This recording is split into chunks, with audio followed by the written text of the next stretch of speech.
Hi there, and welcome to the Daily Gardener, and thank you for listening. I'm your host, Jennifer Ebling. It's November 5th. Today we celebrate the botanist who created the second botanical garden in the United States, and the botanist who was a dear friend to Asa Gray and was with him as he saw firsthand one of the most sought-after plants of the 1800s. We'll hear some words about the falling leaves and autumn senescence.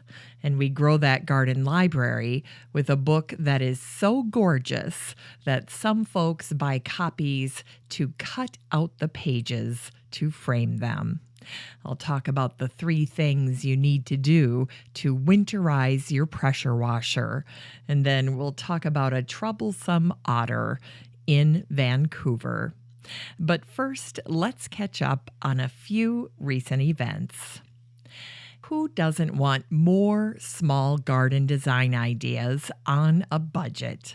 I stumbled on a great video about this very topic by Alexandra Campbell, who is the brains behind the Middle-Sized Garden. What I love about Alexandra's video is that she calls the best tips from top designers that she's interviewed over the years. Find out how to save money and still get the garden you love. The designers share tips like designing off of the house or a tree, making your boundaries look smarter, and the secret benefits of using a large pot instead of buying lots of little pots. Alexandra has pulled together a handy set of clips with commentary. It's a great video. Plus, I love her voice. You guys are going to love that video. And boy, did Tom Brown pick some wonderful plants for November in his article for Gardens Illustrated called Best Flowers and Plants for November. There are beautiful photographs in this post by Jason Ingram. They both did a wonderful job. There's plenty for gardens all across different growing zones. Northern gardeners should check out Rosa geranium and Acer griseum. They both caught my eye. And finally, Lambert Dubai, a florist over in Ireland, shared a post called A Romantic Garden Wedding at Waterford Castle. You know those breathe or calming apps that you have on your watch or your phone nowadays? Well, this video is basically that, but with flowers. Check out Lambert Dubai and Waterford Castle on a private island southeast of Ireland as they get ready for a wedding.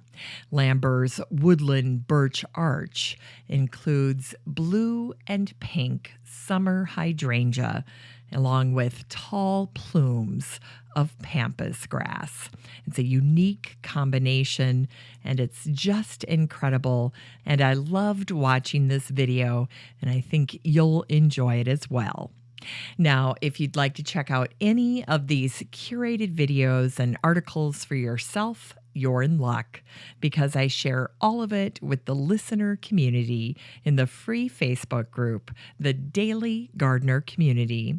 So there's no need to take notes or track down links. Just the next time you're on Facebook, search for the Daily Gardener Community and request to join.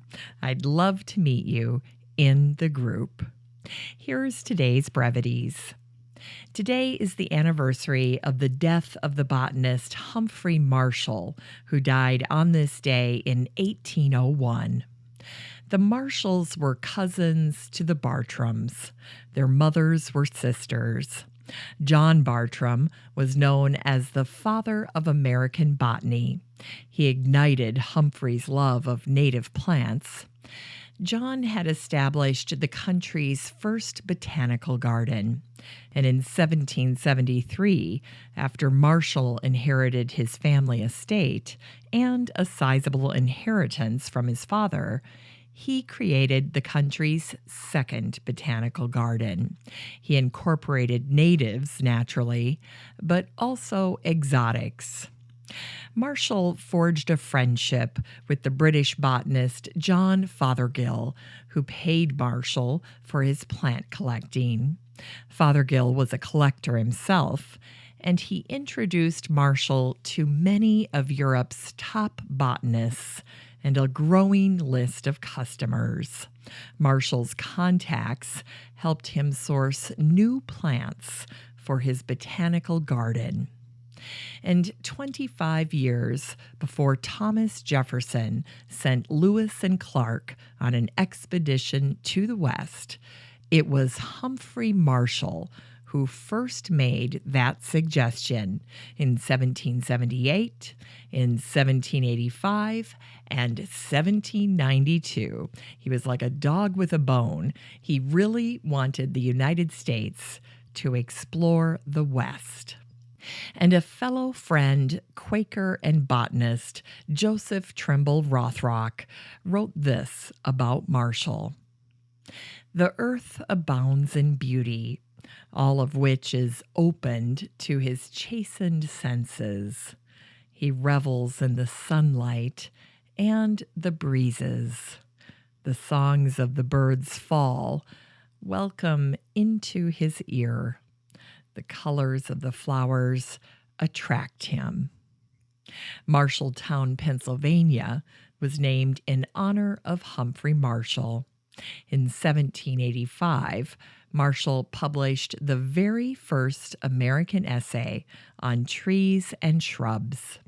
Humphrey Marshall is also known as the father of American dendrology, or the study of woody plants, trees, and shrubs.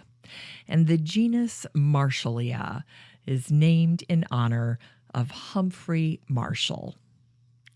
And on this day in 1896, the newspaper out of Buffalo, New York, reported that the John Redfield Herbarium was looking for a home. John Redfield was born in Middleton, Connecticut in 1815.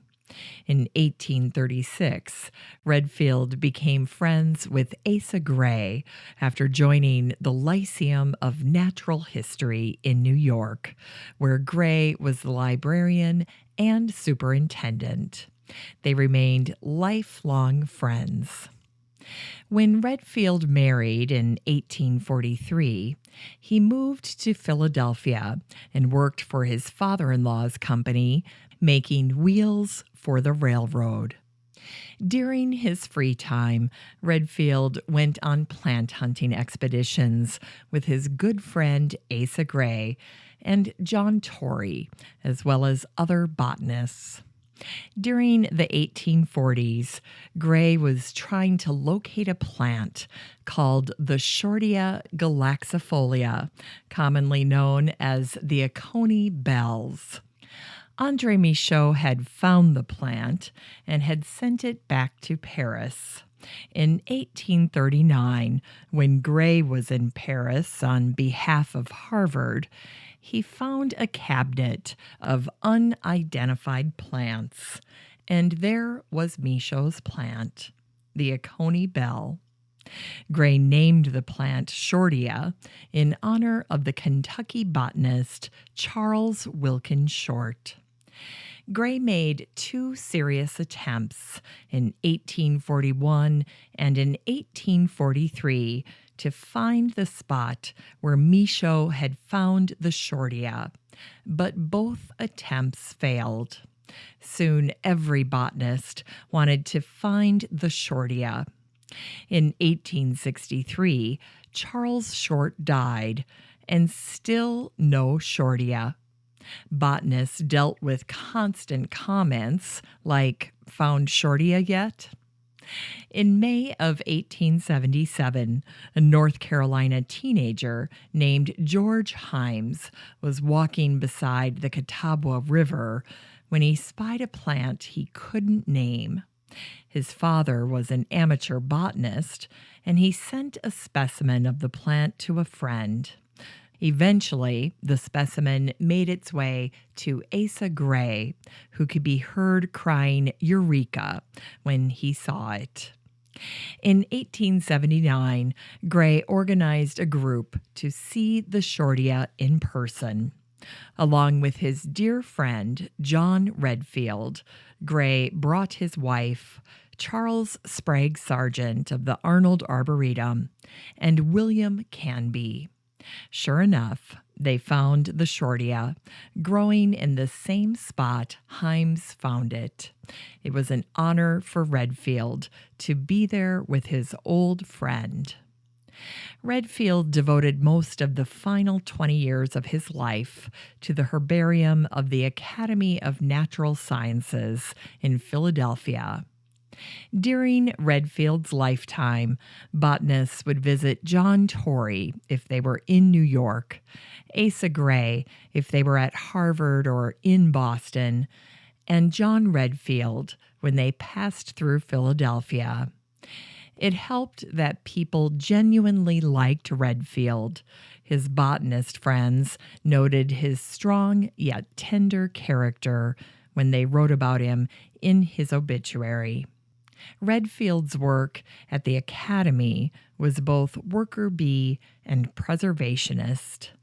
In the early 1800s, Philadelphia had been a major botanical hub in the country. Redfield made sure that the earliest botanical work was indexed and mounted, preserving the precious botanical history of the city of brotherly love. In Unearthed Words, here are some thoughts about senescence from the author Annie Dillard.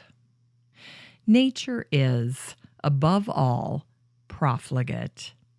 Don't believe them when they tell you how economical and thrifty nature is, whose leaves return to the soil. Wouldn't it be cheaper to leave them on the tree in the first place? And then here's an excerpt on senescence from The Song of Hiawatha by Henry Wadsworth Longfellow. Saw the rainbow in the heaven, in the eastern sky the rainbow, whispered, "What is that, Nokomis?"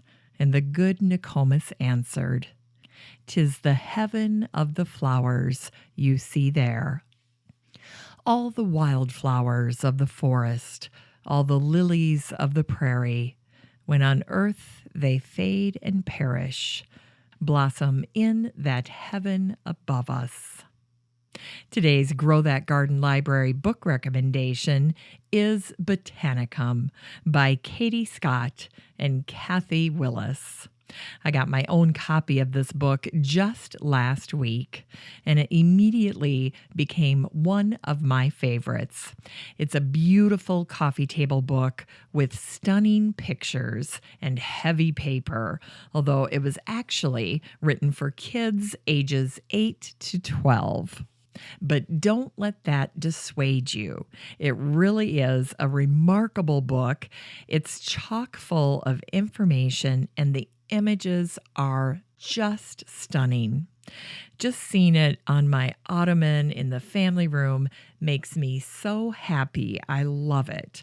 In fact, some people buy copies of this gorgeous book to cut the pages out so that they can frame them. I kid you not. So just a quick heads up, if you're interested in that, just know that they sell a Botanicum poster book as well. So now let me tell you about the rest of it. This book came out in 2017, and it's part of Big Picture Press's Welcome to the Museum series. So that gives you a lot of clues about how this book is structured. Botanicum is a brilliantly curated guide to plant life. The text was written by Kathy Willis, the Director of Science at the Royal Botanic Gardens in Kew, England. And Botanicum also features artwork from the fabulous Katie Scott of Animalium fame. Botanicum is designed to make you feel like you're having a museum experience, visiting a fascinating exhibition about the world of plants, from perennials to bulbs to tropical exotica. Like any excellent exhibit, Botanicum offers a beautiful feast of botanical knowledge, complete with superb cross-sections of how plants work. This is an excellent gift book for the holidays or as a gift for yourself. I promise you'll love it.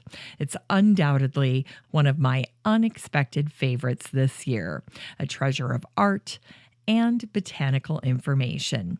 Now, you can get a used copy and support the show using the Amazon link in today's show notes for under $20.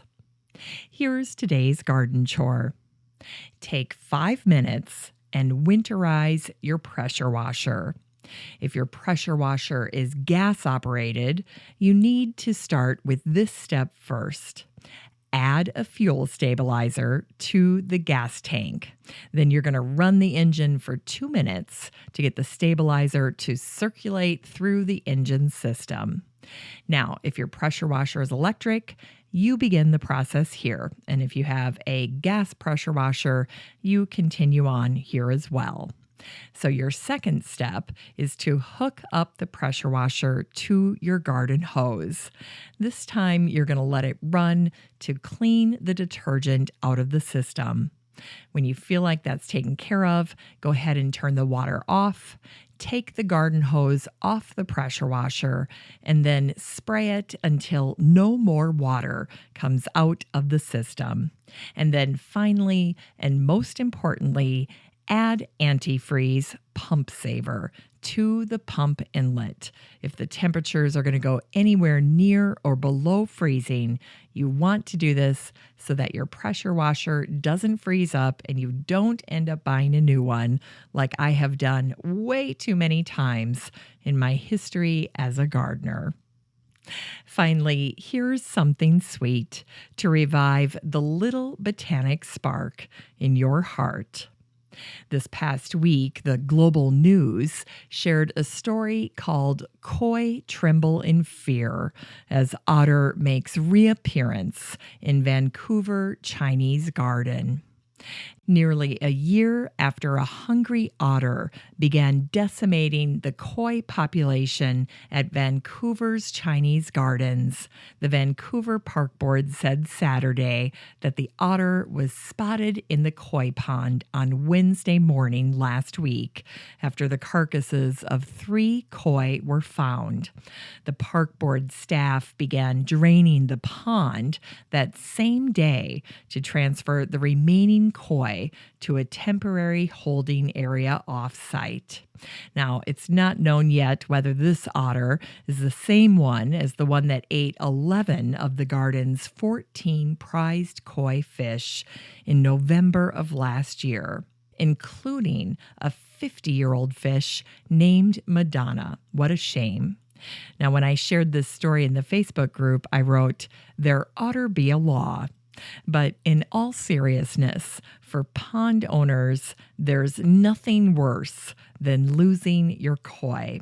So you should watch the measures that the park is taking to prevent animals like this otter from getting into the pond area. It's pretty intense, and it just goes to show that whether you're a public garden or a small private gardener, dealing with this kind of wildlife can require ingenuity and hard work, and even then, there's no guarantees. Thanks for listening to The Daily Gardener, and remember, for a happy, healthy life, garden every day. The Daily Gardener is produced weekdays in lovely Maple Grove, Minnesota. You can find complete show notes over at thedailygardener.org, and be sure to share the show with your garden friends. You can find The Daily Gardener on all your favorite social media, Instagram, Twitter, and Pinterest, and of course, Facebook. While you're over at Facebook, don't forget to join the Daily Gardener community. Just search for these 3 words, Daily Gardener Community. The group will pop right up and then request to join. Finally, I want to thank my team at Podfly Productions, where my fabulous editor is Eric Begay. Have a great day in the garden, and we'll see you tomorrow.